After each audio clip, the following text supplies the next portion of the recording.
In his book and commentary on how to know God, the Yoga Aphorisms of Patanjali, Swami Prabhavananda gives a little description of austerity and talks about what it really is. Quite often we're introduced to ideas of austerity being, hair shirts and sleeping on nail beds and and just mortifying the body, keeping your arms raised for your whole life. We've seen all of these different things. And he really speaks against that as being, just a perversion of the idea. And here he breaks it into three different types of austerity. There's the austerity of the body, austerity of speech, and the austerity of the mind.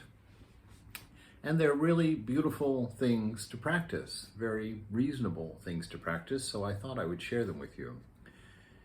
He says, in a part of the Gita, the three kinds of true austerity are defined. Reverence for holy spirits, the seers, the teachers, and the sages. So that's just properly respecting people who are trying to be the purest forms of love around. Straightforwardness, saying things like they are in a kind way. Harmlessness, physical cleanliness, and sexual purity.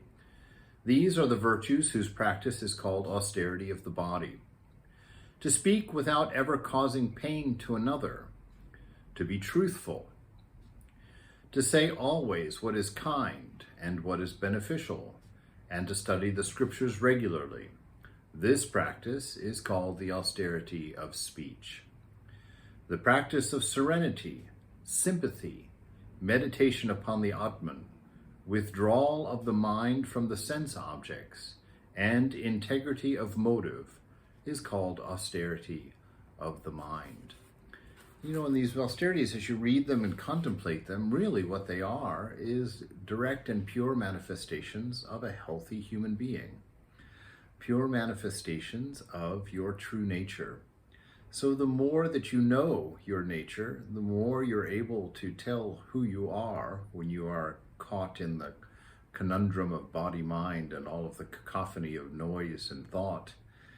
When you have determined what part of that is the true self and what part is the reflection of the true self, that list of austerity is actually a list of what you're going to be like as a beautiful human being.